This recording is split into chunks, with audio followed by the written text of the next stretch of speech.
Phone tapping case తుది దశకు చేరింది. ఫైనల్ ఛార్జ్షీట్ను సిద్ధం చేస్తోంది సిట్. దర్యాప్తులో కీలకంగా మారింది కేటీఆర్, హరీష్ రావు స్టేట్మెంట్లు. మాజీ ఎంపీ సంతోష్ రావు అరెస్టు అంటూ కూడా ఊహాగానాలు చోటు చేసుకుంటున్నాయి. ట్యాపింగ్లో సంతోష్ ప్రమేయం ఉన్నట్లు సిట్ నిర్ధారించినట్లుగా సమాచారం. కీలక ప్రాధాన్యంగా కేసీఆర్, ఓఎస్డీ రమణారెడ్డి స్టేట్మెంట్ మారిందనేటువంటి సమాచారం. రమణారెడ్డి, ప్రభాకర్ రావుల విచారణ ఆధారంగానే బీఆర్ఎస్ కీలక నేతలకు సిట్ నోటీసులు జారీ చేసినట్లుగా తెలుస్తోంది. బీఆర్ఎస్ ఎమ్మెల్సీ నవీన్ రావు, హరీష్ రావు, కేటీఆర్, సంతోష్ రావు, కేసీఆర్లను విచారించారు సిట్ అధికారులు. దీనిపై మరిన్ని అప్డేట్స్ మా కరెస్పాండెంట్ సతీష్ అందిస్తారు. సతీష్, సంతోష్ రావు అరెస్ట్ అంటూ కూడా చోటు చేసుకుంటున్నటువంటి పరిస్థితులు ఏ విధంగా చూడాలి? దీనికి సంబంధించి నిజంగా ఒకవేళ సంతోష్ రావు కానీ అరెస్ట్ అయితే ఈ అంశానికి సంబంధించి ఒకంత సంచలనంగా మారేటువంటి పరిస్థితి. తర్వాత ఎవరు అనేటువంటి ఒక క్వశ్చన్ కూడా రైజ్ అవుతుంది. సతీష్, ఎలా చూడాలి దీన్ని? ముఖ్యంగా 2 సంవత్సరాలుగా ఏదైతే ఈ ఫోన్ ట్యాపింగ్ సంబంధించిన పరిణామాలు కూడా ఇప్పుడు తుది దశకు చేరుకున్నాయి. ఒక 2 వారాల్లో కూడా మొత్తం ఏదైతే సిట్ విచారణలో మొత్తం ఏం జరిగింది, ఈ 2 సంవత్సరాల్లో అసలు మొత్తం పరిణామాలు ఏంటి అనే దానిపైన ఛార్జ్షీట్ వేయనున్నారు. ఈ 2 వారాల్లో ఛార్జ్షీట్ వేసిన తర్వాత కోర్టుకు సబ్మిట్ చేసి ఎవరెవరి అరెస్ట్ ఉంటుంది, ఎవరెవరి పైన ఏ సెక్షన్స్ పైన కేసులు పెట్టి జైల్లోకి పంపిస్తారనేది కూడా తెలుస్తూ ఉంది. దీనికి ముఖ్యంగా ఏదైతే ఈ ఛార్జ్షీట్లో ఇప్పటికే పలు కీలక సాక్షులైనటువంటి మొత్తం అందరి స్టేట్మెంట్ కూడా రికార్డ్ చేసింది. దాంట్లో ముఖ్యంగా కేటీఆర్ కావచ్చు, హరీష్ రావు కావచ్చు, అలాగే సంతోష్ రావు కావచ్చు, ముఖ్యంగా కేసీఆర్ స్టేట్మెంట్ కావచ్చు. దీనికి సంబంధించి కేసీఆర్ ఓఎస్డీకి సంబంధించి కూడా ఇక్కడ కీలక పరిణామం చోటు చేసుకుంది.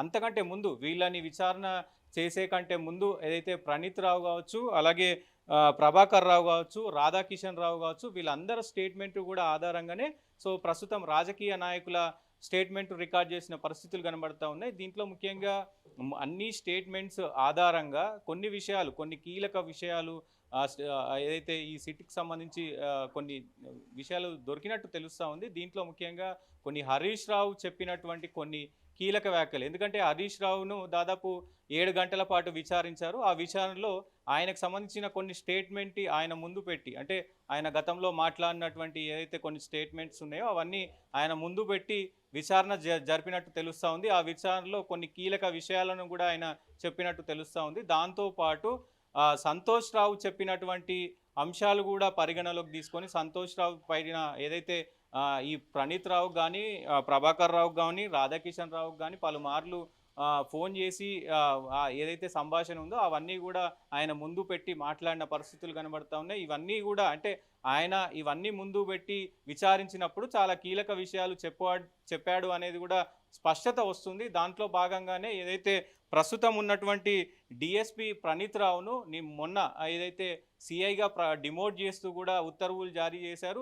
ఆయనను ప్రస్తుతం విధుల నుంచి కూడా సస్పెండ్ చేసిన పరిస్థితులు కన్నా ఫస్ట్ పరిణామం అంటే ఈ సిట్కి సంబంధించి దాదాపు ఈ 2 సంవత్సరాల కాలంలో ఇప్పుడున్నటువంటి సిట్ విచారణలోనే ఫస్ట్ పరిణామం ఈయనను డిఎస్పి నుంచి సిఐగా డిమోట్ చేస్తూ ఉత్తర్వులు జారీ చేయడంతో ఫస్ట్ పరిణామం చోటు చేసుకుందని చెప్పవచ్చు. దాని తర్వాత ముఖ్యంగా ఈ సిట్కి సంబంధించి మొత్తం కూడా అంటే చాలా మంది స్టేట్మెంట్ ఆధారంగా దాంతోపాటు కీలకంగా మారినటువంటి ఈ రమణారెడ్డి స్టేట్మెంట్, కేసీఆర్ యొక్క ప్రముఖ ఓఎస్డి రమణారెడ్డి స్టేట్మెంట్ ఆధారంగా అసలు సంతోష్ రావుకి రమణారెడ్డికి ఏం కన్వర్జేషన్ నడిచింది, వీళ్ళిద్దరు ఏమేమి మాట్లాడుకున్నారు, ముఖ్యంగా ఫోన్ ట్యాపింగ్ సంబంధించి అధికార యంత్రాంగానికి సంతోష్ రావు ఆ నెంబర్లు ఎట్లా చేరవేశారు ఏంటి అనేది మొత్తం కూడా యంత్రాంగం కూడా మొత్తం ఇప్పుడు సిట్టు విచారణలో ఈ 2 వారాల్లో కూడా మొత్తం తేల్చే అవకాశం ఉంది.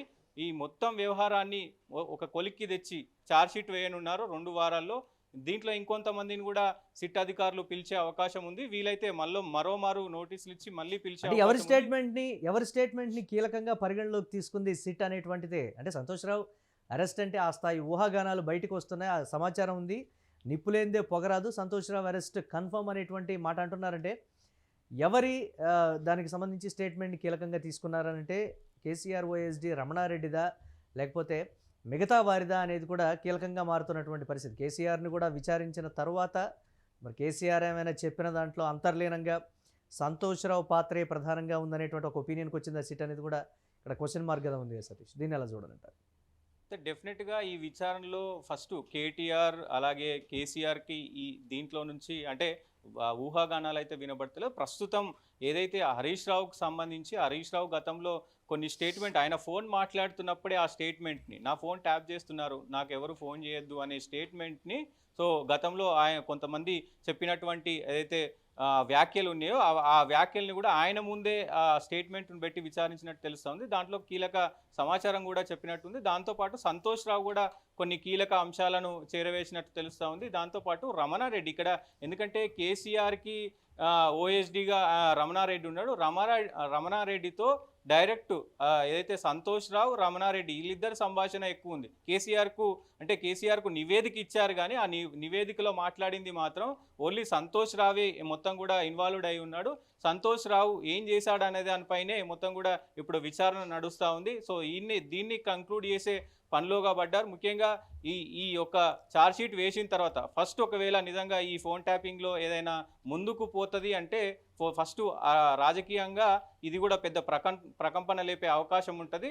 దాంట్లో ముఖ్యంగా సంతోష్ రావుని ఎందుకంటే ఓఎస్డి రమణారెడ్డి ఇచ్చిన స్టేట్మెంట్తో సంతోష్ రావుని అదుపులోకి తీసుకునే అవకాశం కనిపిస్తుందంటూ కూడా రాజకీయ వర్గాల్లో చర్చ జరిగింది. ముఖ్యంగా ప్రస్తుతం ఈ కేసు తుది దశకు చేరుకుంది. ఇప్పటికే మార్చి లోపు ఈ సిట్టు మొత్తం అంటే సిట్టుకు సంబంధించిన మొత్తం ఫోన్ ట్యాపింగ్ వ్యవహారం కూడా మార్చి లోపే దీన్ని మొత్తం కూడా మొత్తం కంప్లీట్ చేస్తామంటూ కూడా సజ్జనార్ చెప్పిన పరిస్థితులు ఉన్నాయి. సో ఈ నేపథ్యంలోనే ఈ ఛార్జ్షీట్ కానీ ఉన్నటువంటి సాక్ష్యాల ఆధారంగా మొత్తం కూడా విచారణ జరిపారు. చాలా కీలక విషయాలను అయితే రాబట్టినట్టు తెలుస్తూ ఉంది. ఎందుకంటే ఛార్జ్షీట్ వేయాలంటే కీలకమైన ఆధారాలు ఉండాలి, కోర్టులో కూడా దానికి సంబంధించిన మొత్తం డాటా ఉండాలి. సో ఆ డాటా మొత్తం వీళ్ళ దగ్గర ఉంది. ఇంకా లోతుగా కూడా దర్యాప్తు చేస్తూ ఉన్నారు. ఈ 2 వారాల్లో కూడా దాదాపు మొత్తం కూడా డాటా సేకరించి కోర్టుకు ఇవ్వనున్నారు.